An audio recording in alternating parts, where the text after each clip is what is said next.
case you missed it.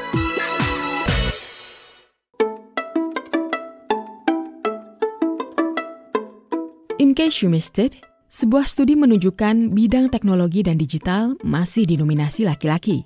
Laporan dari UNESCO dan platform Women for Ethical AI pada akhir Oktober lalu menyoroti bahwa terlepas dari kemajuan dalam teknologi dan kecerdasan buatan alias Artificial Intelligence atau AI, keterlibatan perempuan dalam aspek pengembangan dan kepemimpinan mereka dalam bidang tersebut belum meningkat secara signifikan. UNESCO juga melaporkan hanya 12% dari total peneliti perempuan di dunia yang bergerak di bidang AI dan 30% profesional perempuan yang berkecimpung di sana. Kesenjangan juga terjadi dalam aspek kepemimpinan, di mana hanya 18% perempuan yang memegang jabatan eksekutif dalam perusahaan rintisan AI. Padahal pengaruh AI semakin kuat di berbagai aspek kehidupan. AI generatif menjadi bentuk kecerdasan buatan yang paling populer dengan kemunculan berbagai aplikasi seperti ChatGPT, Copilot milik Microsoft, Gemini dari Google, dan aplikasi Tiongkok yang sempat menggemparkan pasar AI generatif, yaitu DeepSeek. Dalam episode In Case You Missed It kali ini, VOA akan membahas seberapa penting peran perempuan dalam sektor AI dan sejauh mana perempuan bisa mencapai kesetaraan, terutama di tengah gencarnya pengembangan kecerdasan buatan. Rizka Amalia, ilmuwan data di lembaga riset Populix, adalah salah satu dari segelintir perempuan di Indonesia yang bekerja di sektor AI. Kegiatannya tuh ngapain aja sih biasanya sehari-hari? Itu tuh pertama kita tuh nge-benchmark model AI yang ada di pasaran gitu ya, misalnya ChatGPT, Gemini gitu ya. Terus lebih ke baca paper atau artikel sih. Terus yang kedua misal model yang udah ada di pasaran gitu ya, udah mampu nih solve problem kita gitu ya. Nah biasanya kita tuh kalau misalnya udah dapat model yang bagus, kita semacam bikin program untuk menyambungkan model tersebut dengan data yang kita gunain gitu ya. Nah, misal nih ternyata model yang di pasaran tuh belum mampu nih solve problem kita gitu. Nah, biasanya kita tuh nge-develop custom model AI sendiri gitu yang sesuai dengan problem dan data yang kita gunakan. Dalam dialog program Perempuan Inovasi beberapa waktu lalu yang diinisiasi organisasi Nirlaba Markoding, Rizka mengatakan, secara umum memang bidang AI dan teknologi itu didominasi oleh laki-laki ya. Ini pengalaman pribadi nih. Di tim saya sekarang gitu ya, saat ini satu tim itu ada 11 orang gitu ya. Nah, saya sendiri sebagai perempuan gitu. Nah, di tim sebelumnya juga demikian. Ada 6-5 orang dan saya sendiri juga yang perempuan gitu ya. Jumlah perempuan yang terbatas di timnya pun menjadi tantangan tersendiri. Tantangannya itu lebih bukan ke masalah teknikalnya sih, lebih ke masalah komunikasinya malah. Terkadang cara laki-laki dan perempuan berkomunikasi itu kan beda ya. Nah, jadi awal-awal butuh waktu untuk cari tahu nih cara dulu sih pas di company sebelumnya, mencari tahu cara kita berkomunikasi ke laki-laki tuh gimana sih yang efektif gitu ya. Takutnya kan ada, ya namanya juga perempuan, kadang kan ada baper-bapernya sedikit lah ya itu. Benedetta Sri adalah teknisi AI dan ahli RPA atau Robotic Process Automation di Astra International. Saya juga ngerasain dulu itu mencari lowongan pekerjaan, khususnya di job role AI engineer itu cukup sulit ya. Namun di sekitar akhir 2023 sampai awal 2024, jadi sebelum saya di tempat saya saat ini, itu udah mulai banyak perusahaan-perusahaan yang membuka lowongan pekerjaan terkait AI ataupun ML engineer. Jadi di sini menunjukkan bahwa perusahaan-perusahaan di Indonesia itu sudah mulai menggunakan teknologi AI untuk memenuhi atau membantu kebutuhan dari perusahaan tersebut. Kepada VOA, Benedetta mengungkapkan meski belum pernah mengalami diskriminasi, ia pernah menghadapi tantangan lain di industri tersebut. Kalau dari saya pribadi, tantangan terbesarnya salah satunya adalah perkembangan teknologi AI-nya. Jadi itu yang ngebuat saya harus mau nggak mau untuk terus belajar dan update terkait perkembangan dari teknologi AI sendiri. Jadi saya sering berusaha meskipun capek, tapi kalau misalnya memang ada event lebih kayak workshop atau konferensi, saya juga tetap ikut supaya saya juga tahu nih terkait tren AI saat ini tuh trennya seperti apa, lalu perkembangan teknologi AI saat ini tuh seperti apa. Lalu berikutnya translate dari teori ke praktek. Biasanya itu kalau dari saya sendiri, saya udah belajar nih teorinya, saya udah belajar di course gitu, tapi saya kurang bisa nih untuk mengimplementasikannya itu ke real project-nya. Real project-nya itu seperti apa itu dari saya sendiri masih agak cukup kesulitan ya. Jadi saya eh, mengatasinya itu dengan ya terus untuk praktis dan praktis. Lalu saya juga mencoba untuk collab, lalu mungkin untuk bertanya dengan partner kerja saya yang mungkin lebih berpengalaman atau sudah pernah gitu untuk mengerjakan proyek yang sedang saya buat seperti itu. Lalu saya juga biasanya minta feedback dari teman-teman saya terkait proyek yang saya buat ini udah sejauh apa gitu, udah sebaik apa seperti itu.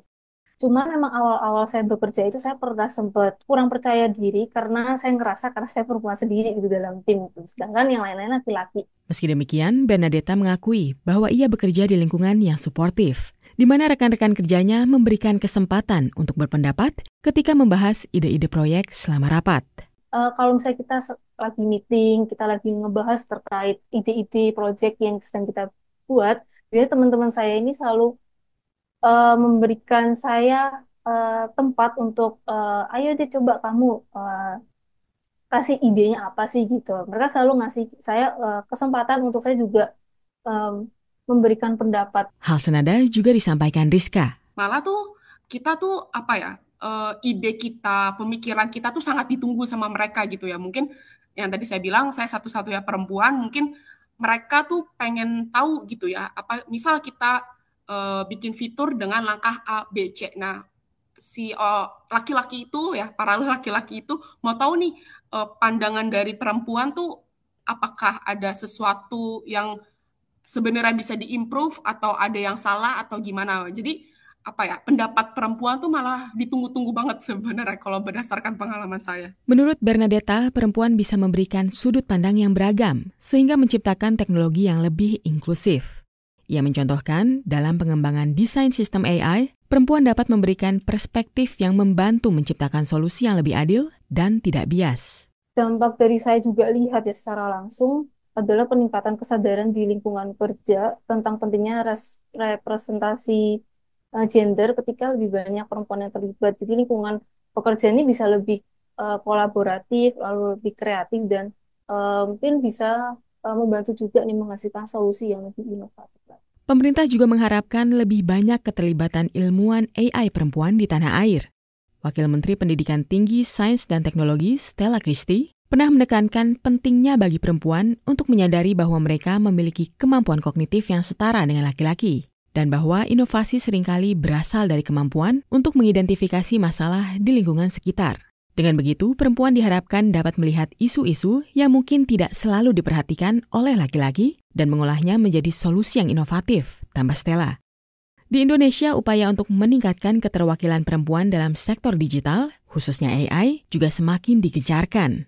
Salah satunya oleh komunitas perempuan inovasi yang memiliki misi menghubungkan para perempuan di seluruh Indonesia yang memiliki minat di bidang STEM atau sains, teknologi, teknik, dan matematika. Sementara itu, berdasarkan pengalaman Rizka sebagai ilmuwan data senior yang telah berpengalaman di ranah AI, peluang karir untuk menjadi ahli AI terbuka lebar bagi mereka yang ingin eksplorasi dan belajar. Peluangnya sih sebenarnya terbuka banget ya, sangat-sangat besar gitu ya. Tapi ada tapinya bagi orang yang mau eksplor dan terus belajar, itu sih ada tapinya ya. Nah, karena tuh sebenarnya ya perusahaan-perusahaan itu mencari AI spesialis itu udah nggak ngeliat gender lagi gitu ya, lebih ke kemampuannya gitu. Lo banyak explore nggak nih gitu ya? Lo ngerti nggak sih sama dasar-dasar metodenya gitu ya. Nah, yang paling dicari itu kebetulan beberapa minggu yang lalu saya nge-interview lumayan banyak orang, dan itu banyak yang perempuan yang mendaftar gitu ya. Nah, sedangkan kebetulan mungkin memang sedang apes apa gimana, nah saya tidak dapat yang cocok gitu ya. Nah, ini ada alasannya nih kenapa saya tidak cocok dengan mereka gitu ya. Pertama, mereka tuh kurang explore. Mereka di CV mungkin gitu ya, ditulis pernah ini, tapi pas ditanya langsung itu dia kurang gitu ya. Maksudnya tidak sesuai dengan apa yang ditulis gitu ya. Yang kedua, ini nih yang paling ini banget sih. Dia tuh kurang ngerti konsep dasarnya. Karena yang kita cari sekarang itu yang mengerti, maksud saya yang punya nilai jual lebih, itu yang ngerti dasar-dasarnya ketimbang yang cuma bisa yang pernah nyoba doang gitu. Jadi yang dicari sekarang itu benar-benar yang ngerti AI-nya gitu, benar-benar dalemannya banget gitu. Soalnya kan sekarang udah banyak ya sumber-sumber belajar, jadi itu orang udah banyak nih yang bisa AI, tapi pas ditanya dalemannya itu kurang. Oleh karena itu, Rizka menekankan, latar belakang pendidikan bukanlah satu-satunya aspek yang menentukan terbukanya peluang perempuan untuk berkarir di sektor AI, karena banyak individu dari berbagai latar belakang, seperti fisika atau biologi, berhasil beralih karir. Ini menunjukkan bahwa keterampilan dan pengetahuan yang relevan tidak hanya dapat diperoleh melalui pendidikan formal. Nggak ada kata telat ya, soalnya sekarang tuh orang banyak yang baru belajar AI gitu ya. Baru karena emang lagi hits banget, jadi orang berlomba-lomba buat switch karir ke AI gitu ya. Jadi nggak ada kata terlambat sih buat belajar AI, dan memang mungkin susah karena kalau misalnya kita belajar fundamental AI itu kan lebih banyak banget ke matematikanya. Cuman percayalah kalau misalnya kita udah ngelewatin udah bisa fundamental, udah bisa dasar-dasarnya, itu kesana-sana itu langsung satset banget sih. Hal serupa disampaikan Bernadetta, yang mengatakan bahwa pengalaman praktis dan portofolio proyeklah yang menjadi faktor penting dalam berkarir di bidang AI. Untuk itu, ia mengingatkan bahwa tidak ada kata terlambat untuk belajar soal AI. Jangan takut untuk gagal ya teman-teman, karena gagal itu juga salah satu proses kita untuk bisa jadi lebih baik ya. Karena saya juga ada di tempat saya saat ini, itu saya juga sebelumnya udah banyak mengalami kegagalan ya. Demikian episode In Case You Missed It kali ini. Saya Bani Rahayu melaporkan dari Washington DC. Sampai jumpa. The Voice of America.